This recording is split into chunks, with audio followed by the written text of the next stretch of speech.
रोशन वाला 544 में आप लोग का स्वागत है। चलिए आज ज्योग्राफी का लेक्चर नंबर 4 देखते हैं, जो कि टॉपिक है सौर ज्वाला। हम जानते हैं कि जब कोर में बहुत अधिक ऊर्जा कहता है, जब कोर में अधिक ऊर्जा बन जाता है, कहता है कि जब कोर में क्या बनता है, अधिक ऊर्जा बन जाता है, तो सूर्य की 3 परतों को पार करके, तो सूर्य के क्या परतों को पार करके हाइड्रोजन, मतलब हाइड्रोजन को बोलते हैं H2 कक्षा को पार करते हुए सूर्य की सतह को छोड़कर सौरमंडल में प्रवेश कर जाती है। कहने का मतलब होता है कि जब कोर में अधिक ऊर्जा आ जाता है, कोर में क्या आता है, बहुत अधिक ऊर्जा आ जाता है। जब अधिक ऊर्जा आता है तो सूर्य के क्या परत पार करता है, 3 परतों को पार करते हुए हाइड्रोजन कक्षा को भी पार करके सूरज के सतह को छोड़कर कहाँ चल जाता है, सौरमंडल में प्रवेश कर जाती है। यहाँ तक कोई दिक्कत है? चलिए इसी मेन पॉइंट को आप लोग कॉपी में नोट करिएगा। मेन पॉइंट के बाद जब यहाँ पर आएगा, कोर में बहुत अधिक ऊर्जा पाया जाता है। जी लिखा हुआ कि कोर में क्या है, जो अधिक ऊर्जा क्या है कोर में। देखिए, कोर में अधिक ऊर्जा बन जाती है तो क्या होता है, सूरज के 3 परत को, कई परत को, सूरज के 3 परत को पार करता है। हाइड्रोजन कक्षा को पार करते हुए सूरज के जो सतह होता है उसको छोड़कर कहाँ प्रवेश कर जाता है, सौरमंडल में प्रवेश कर जाती है। यहाँ तक कोई दिक्कत है? नेक्स्ट देखिए, कहता है कि जब जिस ज्वाला के पास तापमान कम हो, कहता है जिस ज्वाला के पास क्या हो, तापमान कम होता, उसके पास ऊर्जा भी कम होती है। अब जानते हैं कि जब तापमान कम होगा तो ऊर्जा भी क्या होगा, कम होगा। जब हम लोग चावल में जब हम लोग गैस जलाएंगे, गैस का तापमान नहीं दे रहे हैं, तो क्या चावल ज़्यादा खदकेगा? बहुत कम खदकेगा। जहाँ हम लोग जानते हैं जब चाय बनाते हैं तो हम लोग स्टोव को घुराते हैं, जितना ज़्यादा तापमान देते हैं उतना ज़्यादा चाय या तो पानी क्या होता है, खौलता है। तो यही कारण है कि जब ज्वाला क्या होगा, कम है, तापमान क्या है इसका, कम है, तो उसका ऊर्जा भी क्या होगा, कम होगा। जिस जिस सूर्य वापस खींच लेता है, जिससे क्या करता है, जिससे सूर्य क्या कर लेता है, वापस खींच लेता है, क्योंकि जब तापमान कम है तो ऊर्जा क्या होगा, कम होगा। जब ऊर्जा कम होगा तो उसको कौन खींचता है, सूर्य वापस खींच लेता है। जिस ज्वाला के पास तापमान अधिक रहता है, कहता है जिस ज्वाला के पास क्या होता है, तापमान अधिक होता है, तो सौरमंडल क्या करता है, उसे दूसरे ग्रहों तक पहुंचा देता है। कहता है जिस इसका 2 पॉइंट है कि जब ज्वाला का तापमान कम होगा तो सूरज इसको क्या कर लेगा, खींच लेगा, अर्थात तापमान अधिक होगा तो सूरज दूसरे ग्रह पर क्या करता है, दूसरे ग्रहों पर तक पहुंचा देता है। यही दूसरा पॉइंट कहने का मतलब है। इसको आप पॉइंट करके लिख लीजिएगा। नेक्स्ट देखिए, कहता है जब ये पृथ्वी के करीब जब ये पृथ्वी के करीब गुजरती है, तो गुरुत्वाकर्षण के प्रभाव में आकर पृथ्वी पर गिरने लगता है। कहता है जब ये पृथ्वी के करीब, मतलब कहना का जब पृथ्वी के करीब आने लगता है तो गुरुत्वाकर्षण के प्रभाव के कारण वहां कहाँ गिरने लगता है, पृथ्वी पर गिरने लगता है। याद रखिएगा, जब पृथ्वी के करीब आएगा तो गुरुत्वाकर्षण पर तो प्रभाव दिखेबे करेगा। जब गुरुत्वाकर्षण प्रभाव दिखाएगा तो कहाँ गिरने लगेगा, पृथ्वी पर गिरने लगेगा। इसे जानते हैं हम लोग कि जब भी कोई ऊंचाई पर से गिरता है तो कहाँ गुरुत्वाकर्षण पृथ्वी अपनी ओर खींच लेता। तो वही कहता है जब पृथ्वी के नजदीक है, कहाँ है, पृथ्वी के नजदीक आया तो गुरुत्वाकर्षण के प्रभाव में आ गया होगा, और जिससे गुरुत्वाकर्षण के प्रभाव में आया तो कहाँ गिरने लगा, पृथ्वी पर गिरने लगा। किंतु वायुमंडल इसे विचलित कर देती है। खत्म, अगर वायुमंडल क्या कर देता है, विचलित मतलब होता है एक जगह से दूसरी जगह कर देना। विचलित कर देना मतलब एक पॉइंट है वहां आ रहा है तो यहाँ से करके यहाँ विचलित कर दिया, उसे कहते हैं विचलित। तो ये क्या करता है, वायुमंडल इसे क्या कर देता है, विचलित कर देता है। पृथ्वी का जलने से फिर रोक देता है, फिर क्या करता है, पृथ्वी से जलने से क्या कर देता है, रोक देता है। मतलब गुरुत्वाकर्षण के कारण पृथ्वी पर तो गिर ही रहा था, मगर वायुमंडल के कारण क्या कर देता है, विचलित कर देता है, और पृथ्वी पर गिरने से बच जाता है और पृथ्वी जलने से रोक लेती है। यहाँ तक कोई दिक्कत है? चलिए देखते हैं। इस कारण 3 घटनाएं उत्पन्न होती है। क्या घटना है, इस कारण 3 घटनाएं उत्पन्न होती है। पहला घटना देखिएगा, पृथ्वी पर संचार पर में बाधा आती है। मतलब पृथ्वी पर संचार मतलब फोन जो हम लोग कॉल करते हैं इसमें क्या आता है, बाधा आता है। कभी कभी देखिए टावर छोड़ देता होगा, टावर छोड़ता है, टावर खत्म हो जाता होगा, तो इसी कारण। दूसरा, एक ध्वनि उत्पन्न होती है। क्या होता है, एक ध्वनि उत्पन्न होती है जिससे क्या कहते हैं, भैल कहते बिना सुरीला आवाज, भैल स्वर होते हैं। नेक्स्ट तीसरा देखिएगा, एक रंगीन प्रकाश उत्पन्न होती है। जब हम लोग जानते हैं बात, बिजली जब वो कड़कती है तो एक बिजली रंगीन प्रकाश उत्पन्न होती है, जिसे अरोरा कहते हैं। कि क्या कहते हैं, जिससे अरोरा कहते हैं, इंग्लिश में हम लोग लाइटनिंग कहते हैं। उत्तरी गोलार्ध में इस प्रकाश को अरारा कहते हैं। क्या बोलते हैं, अरोरा। अरोरा बोलते हैं। उत्तरी गोलार्ध में से क्या बोलते हैं इस प्रकार को? अरोरा बोलते हैं, जो कि बोरोलियस और हाँ अरोरा बोरोलियस तथा दक्षिण गोलार्ध में इसी प्रकाश को अरोरा ऑस्ट्रेलियस कहते हैं। इसी प्रकाश को अरोरा को हम लोग दक्षिण कहते हैं ऑस्ट्रेलियस कहते हैं। दक्षिण गोलार्ध में इस प्रकाश को अरोरा ऑस्ट्रेलियस कहते हैं। यहाँ तक समझ में आया तो बोलिएगा, नहीं आएगा तो बताइएगा, हम फिर से बताने का प्रयास करेंगे। चलिए देखिए है सौर कलंक। क्या है सौर कलंक? है हम लोग पढ़ेंगे कि सौर कलंक क्या है। सौर कलंक फोटोस्फीयर में ठंडे एवं काले धब्बों को कहता है। फोटोस्फीयर में ठंडे एवं काले धब्बों को सौर कलंक कहते हैं। कहने का मतलब था कि फोटोस्फीयर में ठंडे एवं काला धब्बा रहता है। ठंडे एवं काले धब्बे को क्या बोलते हैं? सौर कलंक कहते हैं या सौर धब्बा कहते हैं, या क्या कहते हैं? सौर धब्बा कहते हैं। अरे सौर धब्बा मतलब सौर मंडल में क्या रहेगा? धब्बा है, काला सा धब्बा, उसे बोल रहे और सौर धब्बा। या फोटोस्फीयर में क्या रहेगा? काले काला सा रहेगा, धब्बा रहेगा, या ठंडे या काले धब्बा रहेगा, उसे क्या सौर कलंक बोलते हैं। गर्म एवं प्रकाशित भाग को गर्म एवं प्रकाशित भाग को क्या बोलते हैं? फैकुल। क्या बोलते हैं? फैकुला। गर्म एवं प्रकाशित भाग को क्या बोलते हैं? फैकुला कहा जाता है। याद रखिएगा कि सौर कलंक में गर्म एवं प्रकाशित भाग को क्या बोलते हैं? फैकुला। क्या बोलते हैं? फैकुला। फिर से एक बार समझिएगा कि फोटोस्फीयर में ठंडे एवं काले धब्बों को क्या बोलते हैं? सौर कलंक कहते हैं। अर्थात गर्म एवं प्रकाशित भाग को क्या बोलते हैं? फैकुला कहते हैं। क्या कहते हैं? फैकुला कहते हैं। सौर कलंक की सर्वप्रथम खोज गैलीलियो ने किया था। याद रखिएगा, मेन पॉइंट है कि सौर कलंक की जो सबसे पहले खोजा था, उसको कौन किया था? गैलीलियो। सौर कलंक को सर्वप्रथम कौन खोजा था? गैलीलियो ने खोजा था। नेक्स्ट देखिए, चलिए देखते हैं सौर कलंक चक्र। चक्र मतलब होता है जिससे हर एक चक्र होता है। जैसे आदमी का चक्र होता है जीवन से लेके मरण तक। आदमी जब से जन्मा है, जन्म से लेके मरण तक के काल को क्या बोलते हैं? चक्र बोलते हैं। जैसा ही देखिएगा कि सौर ज्वाला सूर्य के विषुवत रेखा मतलब 0 डिग्री से 40 डिग्री अक्षांश तक जाता है। मतलब 0 डिग्री मतलब विषुवत रेखा से डायरेक्ट बोल सकते हैं हम लोग। विषुवत रेखा 0 डिग्री एल्टीट्यूड से 40 डिग्री अक्षांश तक, मतलब दोनों गोलार्ध है। क्या दोनों गोलार्ध है ना? दोनों गोलार्ध तक जाता है। दोनों गोलार्ध मतलब क्या? 0 डिग्री मतलब विषुवत रेखा से 40 डिग्री अक्षांश तक जाता है, मतलब तो क्या दोनों गोलार्ध तक जाता है। इसे जानने में 5.5 वर्ष तक, इसे जानने में कितना लगता है? 5.5 वर्ष था। आने में 5.5 वर्ष लगता है।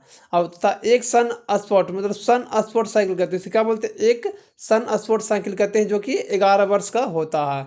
फिर से देखिएगा, समझते हैं कि सौर ज्वाला सूर्य चक्र में सौर ज्वाला सूर्य के विषुवत रेखा मतलब 0 डिग्री से 40 डिग्री अक्षांश तक, मतलब एक यहाँ गोलार्ध, एक यहाँ, एक गोलार्ध, कई गोलार्ध, दो गोलार्ध हुआ। यहाँ से यहाँ तक जाने में 5.5 वर्ष लगता है। जाने में लगता है, अब आने में भी लगता है 5.5 वर्ष। और जोड़िएगा तो टोटल कितना हो जाएगा? 11 वर्ष हो जाएगा।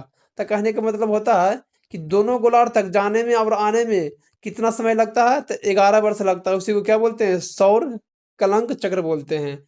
कोई दिक्कत? फिर देखिएगा 2013 में 23 साइकिल पूरा हुआ। 2013 में कितने साइकिल पूरा हुआ? 23 साइकिल पूरा हुआ। अब वर्तमान में 24 साइकिल चल रहा है। वर्तमान में कितना चल रहा है? 24 साइकिल चल रहा है। एक साइकिल में कितना लग रहा है? एक साइकिल मतलब एक चक्र में 11 साल लग रहा है। तो 100 सोलर स्पोर्ट या 100 सोलर इवेंट होते हैं एक साइकिल में। 11 ईयर्स तक, एक साल, एक चक्र लगाता है जो 11 साल लगता है।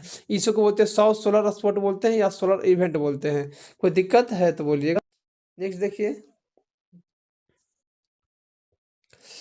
देखिएगा सूर्य की बाहरी परतों को 3 भागों में विभाजित किया जाता है। तथा सूर्य के जो बाहरी परत है उसको 3 भागों में विभाजित किया जाता है। पहला कहा जाता है प्रकाश मंडल। क्या बोलते हैं? प्रकाश मंडल को बोलते हैं फोटोस्फेयर। क्या बोलते हैं? फोटोस्फेयर। यह सूर्य का दिखाई पड़ने वाला भाग है। कहता है यह सूर्य का दिखाई पड़ने वाला क्या है? भाग है। इसका तापमान कितना होता है? 6 डिग्री सेल्सियस होता है। याद रखना कि सूरज के जो बाहरी परत होता है, जो इसका तापमान कितना होता है? 6 डिग्री सेल्सियस होता है, जो कि दिखाई पड़ने वाला भाग है। यहाँ फोटोनों की अधिकता पाई जाती है। अधिकता मतलब सबसे ज्यादा फोटोन पाया जाता है। जो सूरज का जो बाहरी भाग है, जो 6,000 डिग्री सेल्सियस, सॉरी, यहाँ 6,000 डिग्री सेल्सियस है, जो कि इसमें सबसे ज्यादा कौन पाया जाता है? फोटोन की अधिकता पाई जाती है। ये है वर्णमंडल। क्या है? वर्णमंडल। वर्णमंडल है, इसको बोलते हैं क्रोमोस्फेयर। क्या बोलते हैं? क्रोमोस्फेयर। यह बाहरी परत के आधार पर मध्य भाग है। कहता है यह बाहरी परत के आधार पर क्या है? ये मध्य भाग है। इसका तापमान 32,400 डिग्री सेल्सियस, इसका तापमान कितना 32,400 है, 32,400 डिग्री सेल्सियस है। यह क्रोमोस्फेयर में गैसों के उठने प्रवाह के कहता है, यह क्रोमोस्फेयर में गैसों के उठते प्रवाह, कहता क्रोमोस्फेयर है, यहाँ से गैस निकलता है तो गैस से तो उठेगा, प्रवाह होगा। यही प्रवाह को स्पीक्यूल कहते हैं। इसी को क्या बोलते हैं, स्पीक्यूल बोलते हैं। जैसे क्रोमोस्फेयर के प्रवाह उठता है और यही जो प्रवाह उठ रहा है उसे क्या बोलते हैं, स्पीक्यूल बोलते हैं। इसे सूर्य का वायुमंडल भी कहते हैं। इसे सूर्य का क्या बोलते हैं, वायुमंडल कहते हैं। इसे सूर्य का वायुमंडल कहते हैं। फिर से याद रखिएगा कि हम लोग पढ़े कि सूरज के 3 परत है। पहला परत क्या था, पहला परत था क्रोमोस्फेयर जो 6000 डिग्री सेल्सियस था, और जो कि सबसे ज्यादा पाया जा रहा था फोटोन। और दूसरा परत में थे हम लोग बरमंडल, जो कि यह बाहरी परत की मध्य भाग है। और इसी भाग का तापमान 32,400 डिग्री सेल्सियस है। जो कि क्रोमोस्फेयर में जो प्रवाह उठता है उसे स्पीकुल बोलते हैं, अर्थात से सूर्य का वायुमंडल भी कहते हैं।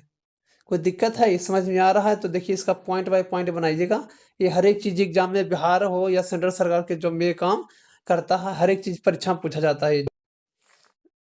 देखिए किरीट क्या है, हम लोग देखते हैं किरीट क्या है। ये देखिए, चलिए,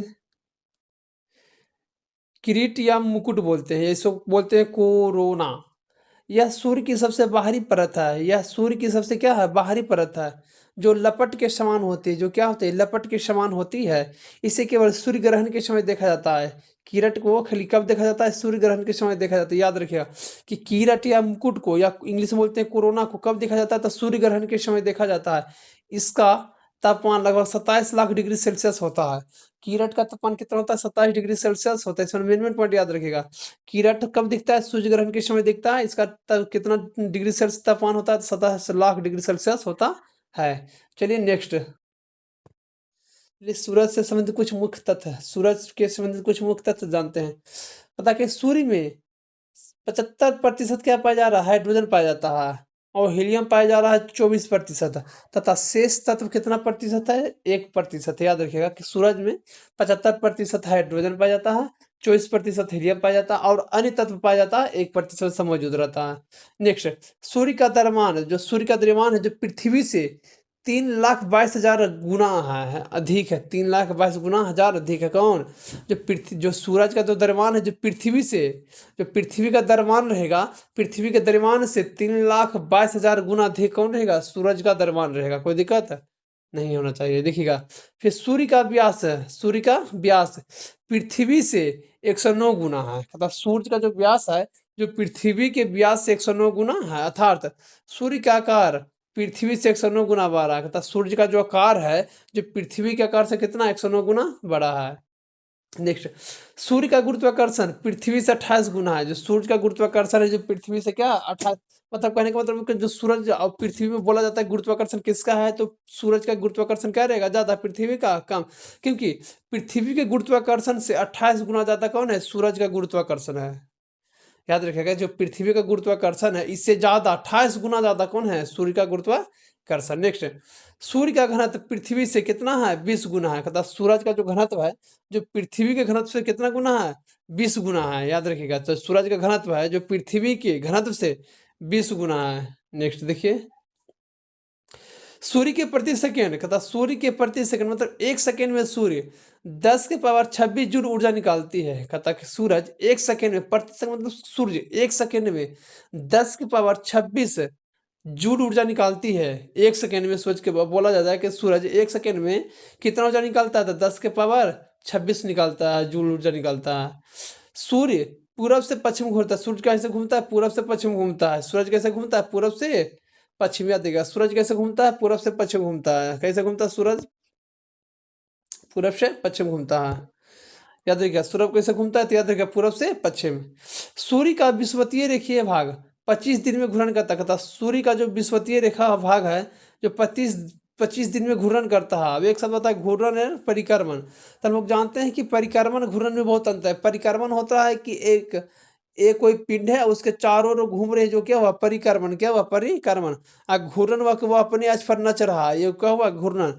तो सूर्य का जो विषुवतीय रेखा भाग है, जो 25 दिन में घूर्णन करता है। सूर्य का ध्रुवीय भाग 31 दिन में घूर्णन कर लेती है। तो सूर्य का जो ध्रुवीय भाग है, सूर्य का ध्रुवीय भाग है 31 दिन में घूर्णन कर लेता है। सूर्य का जो ध्रुवीय भाग है 31 दिन में घूर्णन कर लेता है। चलिए हम लोग का नेक्स्ट टॉपिक जो कल पढ़ाएंगे देखिएगा, इसका अच्छा से पढ़िए, नोट्स बनाइए, नहीं समझ में आवे कमेंट करिए। ठीक, थैंक यू। शेयर करें, सब्सक्राइब करें और लाइक करें।